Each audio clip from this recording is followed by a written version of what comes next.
ကျမလည်း DFC မိသားရကိုစား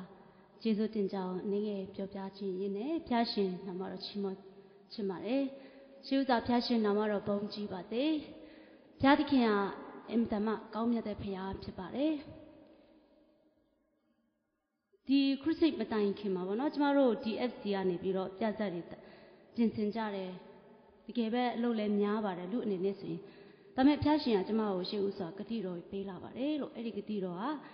အေဖက်အခန်းကြီး2အငယ်20ဖြစ်ပါတယ်။ငါတို့၌ပြုပြင်သောတကိုးတော်အတိုင်းငါတို့တောင်းပန်ကြံစီသမျှထက်အလွန်ထူးခြားစွာပြုခြင်းကတတ်နိုင်တော်မူသောဘုရားသခင်သည်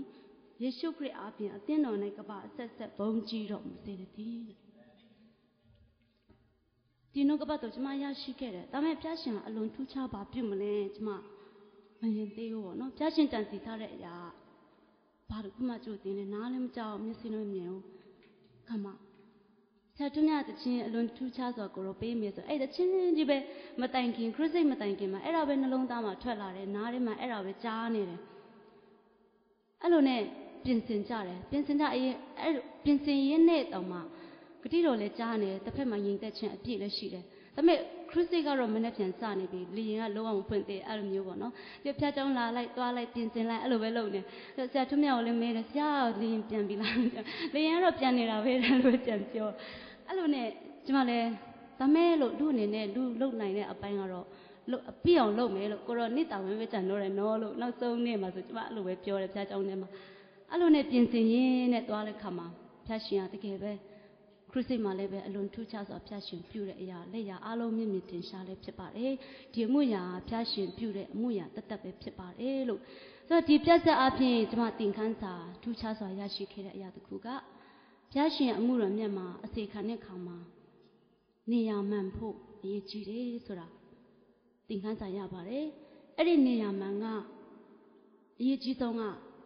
နှလုံးသားဖြစ်ပါတယ်ဘုရားသခင်ကိုယ်တိုင်ကလည်းနှလုံးသားပဲကြည့်တဲ့ဘုရားဖြစ်တယ်။ဆိုတော့အဲ့ဒီနှလုံးသားကဘုရားသခင်ကကိုယ့်ကိုကြားတဲ့နေရာမှာထားမယ်ဆိုရင်အစွမ်းကုန်ဘုရားရှင်ချစ်ပြီးတော့အစေခံမေးလို့ခံယူလို့ရှိရင်ဘုရား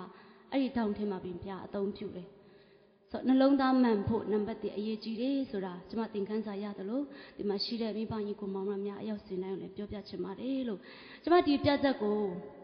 ကျွန်မငယ်ရွယ်စဉ်ကအင်္ဂလိပ်ခွေထဲမှာကျွန်မကြည့်ခဲ့ပူတဲ့အရာဖြစ်တယ်ခွေဖြစ်တယ်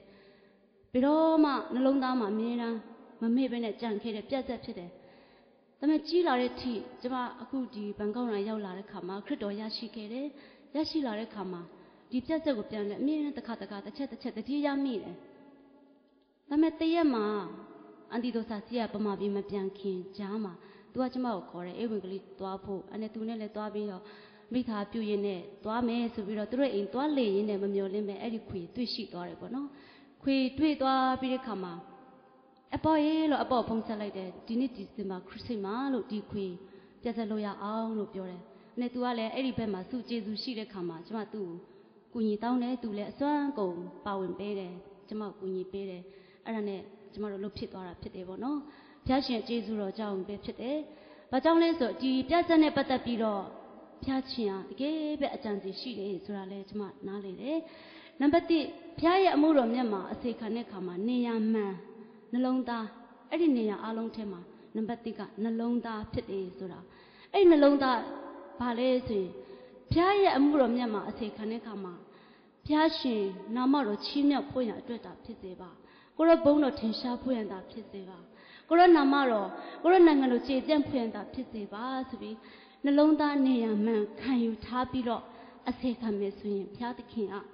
အလွန်ထူးခြားစွာကိုရောပြုပါတယ်လို့အရင်ကျေးဇူးတင်ပါတယ်ဒီပြတ်သက်မှာပါဝင်ကူညီပေးသွားတော့ဘုရားသခင်ကအရန်ကောင်းမြတ်တယ်အဲ့လိုနှလုံးသားနေရာမှန်ဘုရားရှင်ထားတဲ့အရာပေါ်မှာကိုယ်လည်းဝန်ခံပြီးလှုပ်ဆောင်သွားတဲ့ခါမှာအဆအရာအစနဲ့အဆုံးလို့လေသိမရှိဘုရားရှင်ပြင်ဆင်သွားတယ်ကျမတို့မိုက်တယ်အများကြီးလိုပါတယ်4လုံးလောက်3လုံးလောက်လိုတယ်လိုတယ်လို့အတင်းတော်မှာတင်ပြလိုက်တဲ့ခါမှာအတော်ပဲအဲ့ဒီချိန်မှာလဲအလူရှင်ရှိနေတယ်ဆိုတော့ဘုရားသခင်က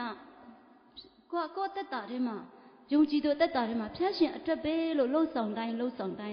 အရာအလုံးဖျားရှင်အစဉ်သင့်ပြင်ဆင်ထားပေးတယ်ဆိုတာကျွန်မသင်ခန်းစာရမိပါတယ်အဲ့ဒါနှလုံးသားမှန်နေရာမှန်ချင်းကြောင့်ဖြစ်ပါတယ်လို့အဲ့တော့မက်လဲမိုက်လဲရရှိအစဉ်ပြေသွားတယ်နောက်ပြီးတော့မိုက်လဲဝယ်တဲ့ခါမှာလဲအရန်ကိုပင်ပန်းရှာပြီးတော့ဟိုသွားလိုက်ဒီသွားလိုက်ရှာဖွေရတယ်အဲ့ဒီမှာကိုတိမောသေကလည်းအစွမ်းကုန်ပါဝင်ကူညီပေးခဲ့ပါတယ်လို့အထူးပဲကျေးဇူးတင်ပါတယ်နောက်ပြီးတစ်ခုကအဝတ်အစားမှာလည်းအများကြီးလိုတယ်အခုနတွေ့သွားပါတယ်တကောင်းကင်တမန်တွေဝတ်တယ်ယေရှုလိုဝတ်တယ်ယေရှုဆိုရင်အဝတ်အစားနှစ်စုံလောက်ရှိတယ်ဒါပေမဲ့အဲ့ဒီအချိန်မှာဘုရားရှင်ကတကယ်ပဲကိုကလည်းနှလုံးသားမှန်စွာဖြင့်ဘုရားရှင်နာမတော်အတွက်ပဲဖြစ်ပါစေပြီးနှလုံးသားအခြေခံထားတဲ့ခါမှာဘုရားရှင်ကအဝတ်အစားမှာလည်းအစဉ်သင့်ပြင်ဆင်ပေးတယ်မခိုင်ဆိုရင်ညတကောင်ချီအေးရပြတ်ချီအင်ဂျီတွေချုပ်ပေးတယ်တာမကမဂျီနဖီဆိုလည်းငွေကြေးအဖြစ်နဲ့ဆက်လက်ပြီးသူလည်းချုပ်ပေးတယ်ဘုရားရှင်အဲ့လိုမျိုးအစဉ်သင့်ပြင်ဆင်ပေးတာကိုတွေ့ရတယ်ဒါဘာကြောင့်လဲဆိုတော့နေရာမှန်ချင်းကြောင့်ဖြစ်ပါတယ်လို့နောက်ပြီးတစ်ခုကမိုက်ဝယ်တဲ့ခါမှာလည်းငွေကြေးမလုံလောက်တဲ့ဟာရှိတယ်အဲ့ဒီမှာလည်းကိုအောင်ဆိုင်လည်းပါဝင်ပေးခဲ့တဲ့အတွက်ဘုရားရှင်အထူးကျေးဇူးတင်ပါတယ်ကိုအောင်ဆိုင်ကိုလည်းအထူးကျေးဇူးတင်ပါတယ်လို့နောက်ပြီးတော့ DFC ညီကိုမောင်နှမများအရောက်စင်တိုင်းလေတကယ်ပဲဖျားရှင်၌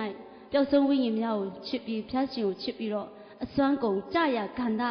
တောက်နေရဘေးနေရဖြစ်ဖြစ်အစွမ်းကုန်ပါဝင်သွားတဲ့အရာကိုတွေ့တဲ့ခါမှာအရန်ပဲဝမ်းမြောက်မိတယ်လို့အရောက်စင်တိုင်းကိုလည်းအရန်ကျေးဇူးတင်ပါတယ်လို့ဖျားရှင်ထားတဲ့နေရာပေါ်မှာတကယ်ပဲကိုယ့်ရဲ့တာဝန်ကိုတည်တတ်ပြီးတော့တိကျကျနဲ့အစွမ်းကုန်ပါဝင်သွားတဲ့အရာကိုတွေ့ရပါတယ်။တညွတ်နဲ့လှုပ်ဆောင်ရတဲ့အရာကိုမြင်တွေ့ရပါတယ်လို့ဒါဒီပါကြောင့်လေးဆိုဖျားရှင်ကတခင်ယေရှုကသူ့ရဲ့ခန္ဓာကိုယ်ဟာအသင်းတော်ဖြစ်တယ်တဲ့အဲ့ဒီအသင်းတော်ဟာယုံကြည်သူစုယုံတဲ့နေရာဖြစ်တယ်လို့ပြောတယ်ဆိုတော့ယုံကြည်သူစုယုံတဲ့နေရာမှာဖျားရှင်အမှုတော်ဟာယုံကြည်သူစုပေါင်းပြီးတော့လှုပ်ဆောင်တဲ့အမှုတော်ဖြစ်တယ်ဆိုတော့အိမ်ဖြစ်ဖို့ရတဲ့အုပ်တွေအများကြီးလိုပါတယ်ဆိုတော့အဲ့ဒီအုပ်အများကြီးထဲမှာအုပ်တစ်ချက်ကတသေးလေးပဲဖြစ်ဖြုတ်လိုက်တဲ့ခါမှာအဲ့အုပ်နိုင်ရန်ကတစ်ချက်ပေါက်နေမှာပဲထိုကဲ့သို့ပဲကျမတို့ယုံကြည်လို့အရောက်စင်တိုင်းနဲ့ဖျားရှင်အမှုတော်မြတ်ထဲမှာဝိုင်းပြီးလှုပ်ဆောင်တဲ့ခါမှာကိုကငါကဘာမတတ်ပါဘူးလေငါကဘာမရှိဘူးလို့ကိုကရှောင်ထွက်နေမယ်ဆိုရင်အဲ့နေရဘုရားရှင်ခန္ဓာကိုယ်အဲ့တပေါက်လေးမှာပေါက်နေမှာဖြစ်ပါတယ်လို့ဒါကြောင့်ကျမတို့အရောက်စင်တိုင်းဘုရားထားတဲ့နေရာပေါ်မှာကြေနက်နဲ့ဘုရားရှင်ဘုန်းတော်ဘုရားရှင်နာမတော်အတွက်လို့နှလုံးသားမှာအခြေခံရိုက်တွင်းထားပြီးတော့အသေးခံမယ်ဆိုရင်ဘုရားရှင်ကအလွန်ထူးခြားစွာအရောက်စင်တိုင်းကိုပြုမှာဖြစ်ပါတယ်လို့အရောက်စင်တိုင်းပေါ်ဘုရားရှင်ကောင်းချီးပေးပါစေ